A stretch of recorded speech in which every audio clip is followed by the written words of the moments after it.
Olá, gente boa aqui do canal. Paulo Maués Corrêa, mais uma vez com vocês. Como desdobramento do vídeo sobre a cabanagem na literatura, eu vou fazer uma breve exposição acerca do conto A Quadrilha do Jacó Patacho, do Inglês de Souza. Se você gostou do tema, não esquecer de se inscrever aí no canal, ativar esse sininho das notificações, deixar like, comentários, sugestões, enfim, tá bom? Eu preparei uma sequência de slides para tornar a exposição mais dinâmica. Enquanto você se inscreve, eu vou compartilhar, tá bom? Esse é o slide de identificação do assunto, gente, é a quadrilha do Jacó Patacho, do Inglês de Souza. Essa é a foto, a mais conhecida do Inglês de Souza. E aí o convite, reiterando, né, para vocês se inscreverem no canal. Vamos ao que há de mais central. Pronto. Gente, esse é um conto que se encontra publicado no livro Contos Amazônicos. Essa daqui é a segunda edição, né?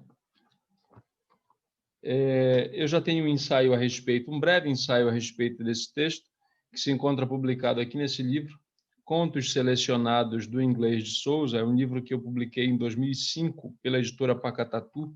Ainda está em catálogo, portanto, os curiosos podem adquirir o livro no site da editora ou em livrarias, tá bom? Eu gosto dessa edição aqui também, ó. Tá bom? São os contos de Inglês de Souza, O Rebelde e Outros Contos, da Scipione. É bem interessante o livro. Eu tenho um vídeo em que eu mostro as várias edições dessa obra do Inglês de Souza, tá bom? Mas vamos aqui para o conto propriamente. Esse pequeno fragmento, eram 7 horas, a noite estava escura e o céu ameaçava chover, é o primeiro parágrafo do texto, gente. Tá? Esse texto tem, deixa eu sintetizar um pouquinho o enredo, né?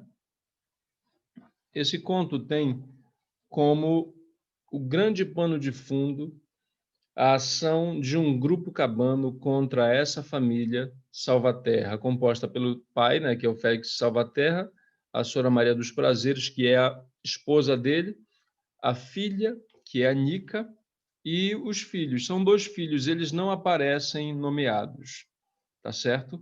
Nesse contexto de boca da noite, né, como a gente costuma dizer na nossa região, a família estava conversando e durante essa conversa surgiu como assunto um monte de boatos ou histórias que se contavam em torno dos cabanos e especificamente da quadrilha do Jacó Patacho, que dá nome ao conto, tá certo?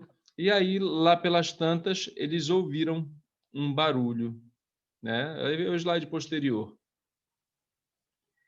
Só se ouvia um murmúrio brando do tapajós e o ciciar do vento nas folhas das pacoveiras, das bananeiras, né? De repente, a Anica inclinou a linda cabeça e pôs-se a escutar um ruído surdo que se aproximava lentamente. Esse era o ruído de uma canoa, gente. Essa canoa vinha se aproximando e era costume as pessoas da região darem, né, guarida a viajantes durante a noite. E, obviamente, a família pensou que fosse esse o caso, mas havia também o receio de que fosse outra coisa, de que fossem os cabanos, por conta das histórias que eram narradas. A primeira alusão feita aos cabanos no texto está contida nesse pequeno fragmento. A Sra. Maria continuou a mostrar-se apreensiva em relação à aproximação de estranhos, né? Muito se falava, então, das façanhas de Jacó Patacho, nos assassinatos que a miúdo cometia. Casos estupendos se contavam de um horror indizível, incêndios de casas depois de pregadas as portas e janelas para que não escapassem à morte os moradores. Enchia as narrativas populares a personalidade do terrível Saraiva, o tenente da quadrilha, cujo nome não se pronunciava sem fazer arrepiar as carnes aos pacíficos habitantes do Amazonas. Esse Saraiva, gente, é o grande, digamos, protagonista cabano do texto, embora o título faça alusão ao chefe dele, ao Jacó Patacho. Nesse texto que eu, na verdade, copiei da internet para montar os slides, gente, o Jacó está grifado tal como aparece na primeira edição de 1893, tá bom? Mas nas recentes está Jacó com acento agudo no O e sem esse B, tá bom? Então vejam que a mulher estava impressionada com as histórias que se contavam e ponderou, né? Quem é que está vindo uma hora dessas, né? Havia alguns fatos que aumentavam o perigo para a família do Félix Salvaterra. E esse fragmento explicita bem isso. Félix Salvaterra tinha fama de rico e era português. Duas qualidades perigosas em tempos de cabanagem. Tá? Vocês sabem que no outro vídeo que eu fiz, eu já deixei isso bem claro, que os cabanos eram as pessoas mais humildes, né? Ou pelo menos a massa de cabanos. E isso fica mostrado bem no outro conto do Inglês de Souza, na verdade não é um conto, é uma novela, que é o Rebelde. E eu espero que dê tempo de eu preparar também um vídeo a respeito desse outro texto. Se deu tempo, gente, vocês vão ver o card bem aqui em cima, aqui desse lado, aqui desse, desse lado, tá bom? Então fiquem atentos em relação a isso. A gente tem uma descrição mais detalhada de quem são os cabanos. E olha, a visão que se tem é muito mais de um movimento social, né? Pessoas que estão ali representando o movimento social do que propriamente como guerrilheiros, como rebeldes, como combatentes. Bom, assistam outro vídeo. Eu espero que dê tempo. Tá bom? Então, obviamente, houve uma certa revolta em relação a quem tinha posses. Não é à toa que a gente teve o saque e a destruição de inúmeras grandes propriedades. No outro vídeo, em conversa com a Marina Salles, a gente comentou a respeito do engenho Cafezal, em Barcarena, que foi completamente destroçado em 1835, tá bom? Pela Fúria Cabana. Outro ponto que denunciava um risco para essa família aí, gente, é o fato de que o Félix era português, né? Aqui vamos reconhecer que a revolta contra os portugueses é porque, embora tenha havido a independência, gente, os cargos, por exemplo, públicos continuavam sendo os melhores, distribuídos entre os portugueses. O brasileiro nato continuou num segundo plano, apesar da independência que, pelo menos no papel, constava, né? Há um livro bem interessante, gente, que é esse aqui, Cabanagem, Documentos Ingleses, que mostra em diversas passagens. O que é esse livro aqui, gente? É a transcrição de cartas de autoridades britânicas no período contemporâneo à cabanagem, no período da cabanagem, e, obviamente, as traduções. E aqui há várias passagens que ilustram que, por exemplo, não só portugueses corriam risco, mas estrangeiros de um modo geral e brancos em especial. Tá bom? Há, obviamente, outras fontes que questionam essa fúria dos cabanos voltada para cidadãos de outros países que não fossem Portugal, tá bom? Mas aqui isso está bem patente, tá bom? Continuando aqui a citação. O sítio era muito isolado e grande a audácia dos bandidos. Olha lá como os cabanos são qualificados, ou melhor, desqualificados, né? E a mulher tinha lágrimas na voz lembrando estes fatos ao marido, tá? A exposição é fragmentária mesmo, gente, para dar uma noção, assim, digamos que seja um mosaico, né? Você vai juntando as peças e vai ter ao final, conforme vai se distanciando, você vai ter uma imagem bem nítida do que é o essencial do conto, tá? Por via das dúvidas, já que estranhos estavam se aproximando ou presumiam que fossem estranhos, seguro morreu de velho, né, gente? Então houve aí uma precaução. Citação. Os rapazes lançaram, são os filhos, né? Os rapazes lançaram vistas cheias de confiança às 2 espingardas penduradas na parede e carregadas com bom chumbo, segundo o hábito de precaução naqueles tempos infelizes, e seguiram o movimento do pai. Tá bom? Então, por via das dúvidas, como eu disse, é melhor se prevenir. Finalmente, descobriram quem eram esses inoportunos visitantes, né? Vou dizer na citação. Então 2 caboclos apareceram no círculo de luz projetado fora da porta pela candeia de azeite. Trajavam calças e camisa de riscado e traziam na cabeça grande chapéu de palha.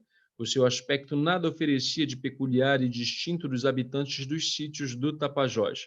Esse conto, já a segunda alusão ao Tapajós, né, se situa no Baixo Amazonas, na região do rio Tapajós. Vejam que a descrição feita no conto faz lembrar muito a imagem que está aí do lado, né? Foi preparada pelo Alfredo Norfínio, o cabano paraense, né? Então, veja, não é que essa fosse a imagem do cabano, gente, que a imagem do cabano era a imagem do homem comum, tá bom? Olha o chapelão de palha aí, né? Com a conversa dos viajantes, né? Digamos que as suspeitas tenham se apaziguado. Entretanto, teve um ponto que destacou assim uma certa desconfiança, em especial na Anica. Cita aí, pessoal. Um dos homens, né? Eram 2. Alto e magro, tinha aparência doentia. O outro, reforçado, baixo e de cara bexigosa. Não era simpático à dona da casa, mas afora o olhar de lascívia, torpe, que dirigia a Anica, quando julgava que o não viam, parecia a criatura mais inofensiva deste mundo. Parecia, né? Isso aí é um recurso que o Todorov chama de modalização, né? Parecer não quer dizer que era de fato, e muito menos também que não era. Ele joga uma certa suspeita aí com a utilização desse recurso. Era um livro chamado Introdução à Literatura Fantástica, tá bom, gente? Aqui é o seguinte, esse olhar é muito importante. O olhar tem algo de sexual e de agressivo, gente, e é o que marca esse personagem na relação dele com a Anica. Esse é um aspecto que eu não gostaria de aprofundar, porque não convém no momento, mas para os interessados, ele está um pouquinho mais alongado aqui nesse ensaio sobre a quadrilha do Jacó Patacho nos contos selecionados do Inglês de Souza. Vamos adiante. Atitude suspeita, né? O caboclo, esse aí é o seu João, né? É o primeiro citado anteriormente. O caboclo abriu a porta e saiu acompanhado pelo cão de guarda, cuja cabeça a mimava, convidando para lhe fazer companhia por via das dúvidas. Olha, além de ter citado, aparece aí a expressão, né, por via das dúvidas.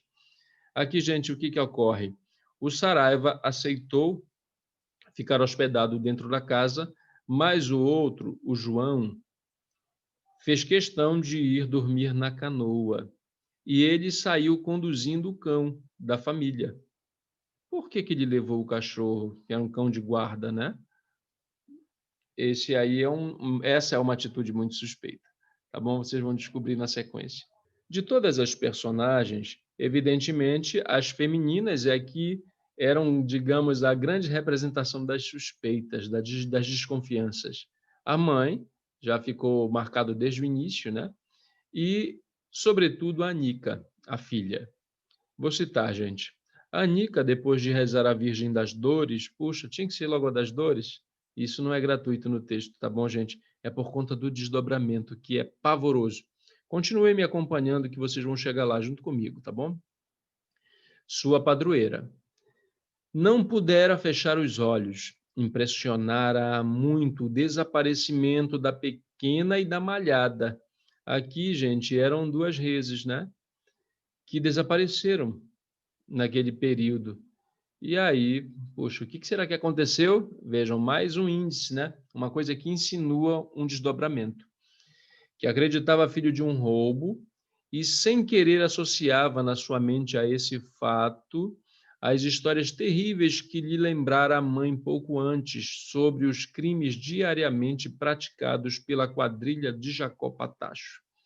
Então vejam que ela fez uma conexão entre o roubo das reses, né, dos animais, e a presença, ou a suposta ou provável presença, da quadrilha do Jacó Patacho na região.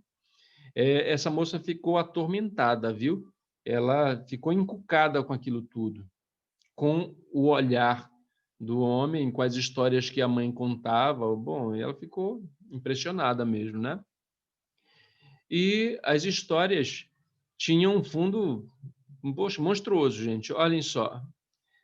Eram donzelas raptadas para saciar as paixões dos tapuios, pais de família assassinados barbaramente, crianças atiradas ao rio com uma pedra ao pescoço, herdades incendiadas, um quadro, não é quatro, gente, é quadro, tá bom? De onde eu copiei estava errado.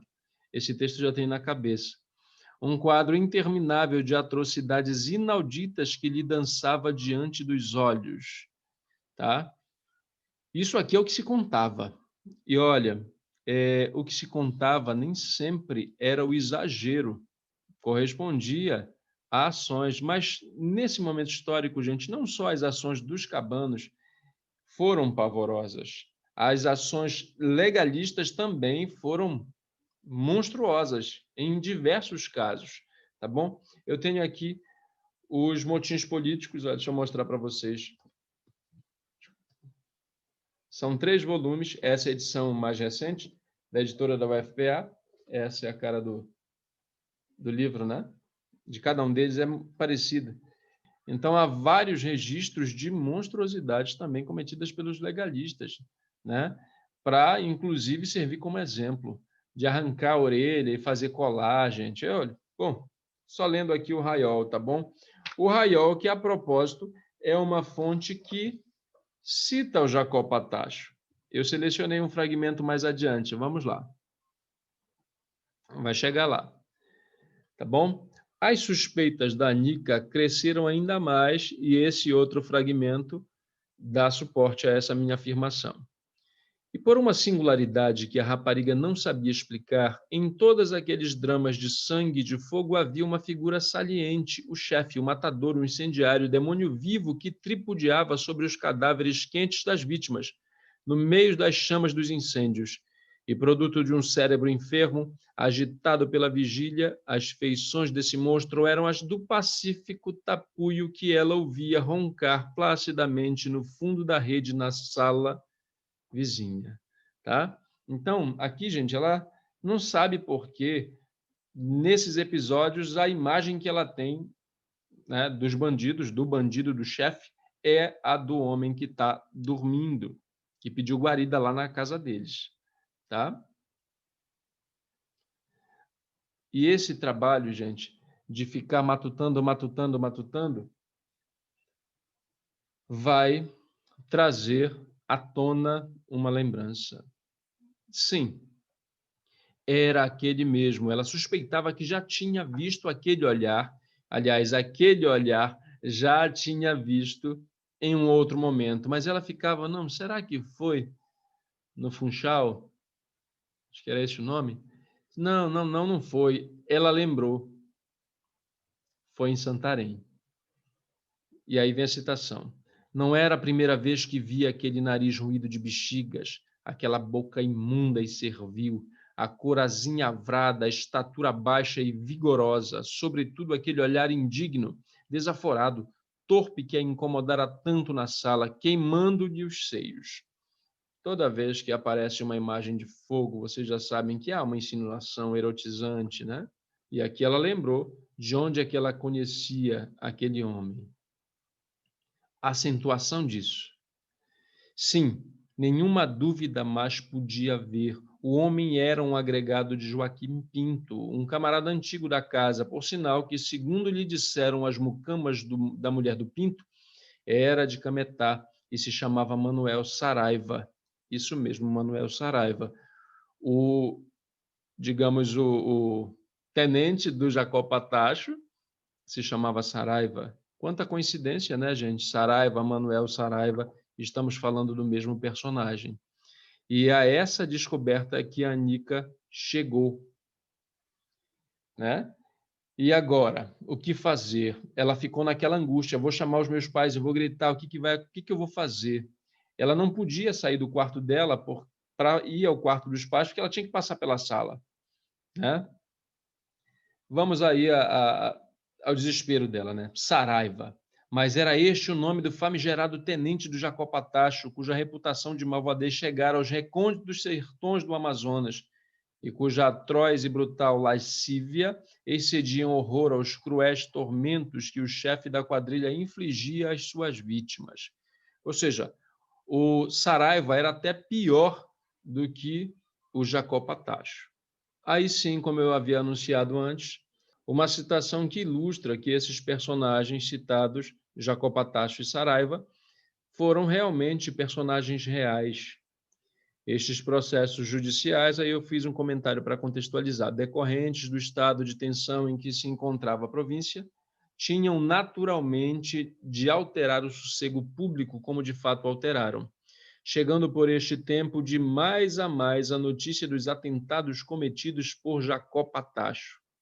Era este um desertor que, reunindo-se a outro de nome Saraiva, em uma pequena embarcação tripulada por índios, assaltava e roubava as canoas encontradas nas águas do Guajará e outros rios próximos à capital, assassinando as pessoas que lhe opunham resistência. Então, vejam, do Guajará, ele já estava no Tapajós, realmente era uma espécie de pirata, gente, tá certo? Tem registros aqui de atrocidades cometidas em Abaetetuba, assaltarem uma embarcação, matarem os tripulantes. Bom, coisa pesada mesmo, gente, que não está em descompasso com o que está registrado no conto do Inglês de Souza. Bom, já viram que o personagem não é de brincadeira, né? Ele é descrito em duas passagens da seguinte forma: o bárbaro violador de virgens indefesas, o bandido cujo nome mal se pronunciava nos serões das famílias pobres e honradas.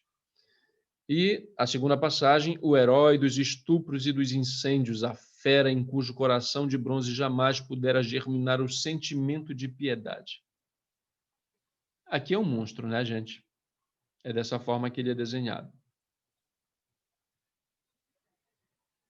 A Anica ficou naquela situação. O que eu vou fazer, meu Deus? Então ela resolveu sair por fora da casa. Quando ela abriu a janela, gente, ela se deparou com um bando se aproximando da casa, né? E aí eu tirei a citação para ilustrar isso. A princípio, a rapariga, deslumbrada pelo luar, nada viu, mas afirmando a vista, percebeu umas sombras que se esgueiravam por entre as árvores do porto. E logo depois distinguiu vultos de tapuios cobertos de grandes chapéus de palha e armados de terçados que se dirigiam para casa. Eram 15 ou 20, mas a rapariga, de susto, pareceu uma centena, porque de cada tronco de árvore a sua imaginação fazia um homem. Na hora do medo, né, gente? Já viram. E agora, o que fazer? A certeza. Não havia que duvidar. Era a quadrilha de Jacó Patacho que assaltava o sítio. E aí, o desespero se abateu de fato, gente. Então ela gritou: Aqui del Rei, os de Jacó Patacho. Aqui del Rei é uma expressão lusitana que equivale a pedir socorro. Ela se encontra, por exemplo, olha só, século XVI, no Gil Vicente, por incrível que pareça, né? Por exemplo, deixa eu pensar, na farsa de Inês Pereira. Na farsa de Inês Pereira, há uma personagem que fala, assediada por um religioso, ela pede aqui del rei, né? Ela pede ajuda. Esse lance da mordedura de réptil, gente, é uma exposição horrenda da ação lasciva do Saraiva, né? Citação. A rapariga voltou-se para o lado, depois de ter gritado, né? Da porta da sala, mas sentiu-se presa por braços de ferro, ao passo que um asqueroso beijo, mordedura de réptil antes do que humana carícia, tapou-lhe a boca. Gente, imagina um beijo dessa criatura que é descrita da forma mais horrenda, né? Coitada da moça. E ela resistiu, gente. Vou citar de novo. Uma luta incrível se travou entre aquela branca e rosada criatura seminua e o tapuio que a enlaçava com os braços cor de cobre, dobrando-lhe o talhe flexível sob a ameaça de novo contato de sua boca desdentada e negra, e procurando atirá-la ao chão. Com o alarme dado pela Nica, gente, a família se despertou e correu para acudi-la, né? Vejam essa citação que mostra dois momentos, né? O primeiro, de agressão ao Saraiva, e o segundo, que é o da morte dele. Antes que o tenente de Jacó Patacho tivesse podido defender-se, caía banhado em sangue com uma valente pancada no crânio que lhe deu o velho com a coronha da arma. E aí, numa passagem seguinte, já em que os cabanos ameaçavam invadir, há o seguinte registro. O Saraiva recebeu um tiro a queima-roupa, o primeiro tiro, pois que o rapaz que o ameaçava, sentindo entrarem na sala os tapuios, procurara livrar-se logo do pior deles, ainda que por terra e ferido. Ele estava ferido na cabeça antes, né? Então, o Saraiva morreu e aí, obviamente, vingança é uma necessidade. E aí o que que acontece? Os cabanos tinham também seu grito de guerra. Mata marinheiro, mata mata. Marinheiro é uma referência ao português, tá bom?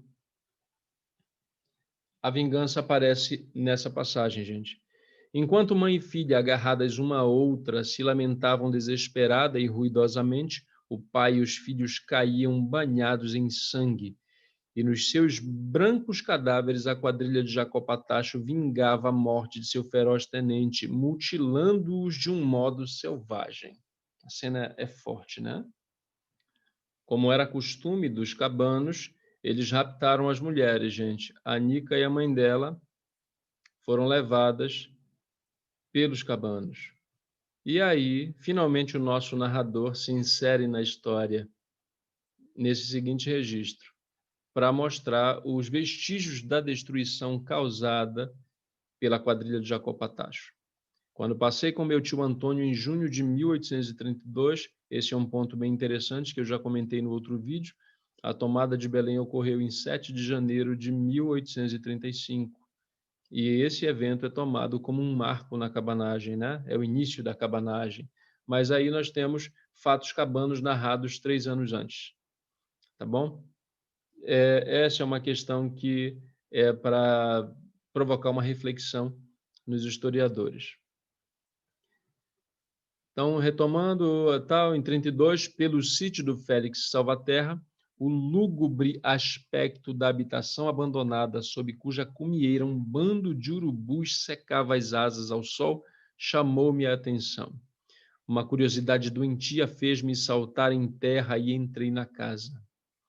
Ainda estavam bem recentes os vestígios da luta. Sobre o chão úmido da sala principal, os restos de 5 ou 6 cadáveres, quase totalmente devorados pelos urubus, enchiam a atmosfera de emanações deletérias. Era medonho de ver-se. Daqui imagina só, né? Acho que a gente sente a podridão saltar aí do texto. Vou tirar o compartilhamento para fazer os últimos comentários e a gente concluir a atividade. Gente, o final do texto corresponde à explicação de como o narrador conseguiu essa riqueza de detalhes que ele veio apresentando ao longo da sua exposição, né? É porque a Anica, né, ao final aparece nomeada como Ana, já numa idade mais avançada, como lavadeira em Santarém, e ela contava as aventuras, né, ou melhor, as desventuras que ela e a família dela vivenciaram nas mãos da quadrilha do Jacó Patacho, certo? Gente, essa é a quadrilha do Jacó Patacho. Eu espero que vocês tenham gostado. É um dos textos literários fundamentais quando se pensa na interface entre a literatura e a história, em particular com o tema cabanagem, de modo que é uma leitura praticamente obrigatória para quem tem interesse na captura desse tema na literatura, desse tema da história na ficção, tá bom? Muito grato por me acompanharem até aqui, agradeço, um grande abraço a todo mundo, não esquecer de se inscrever aí no canal, deixar o like, comentário, por favor, indicar o vídeo para outras pessoas que vocês acham que terão interesse pelo conteúdo. Agradeço e até a próxima. Tchau, tchau.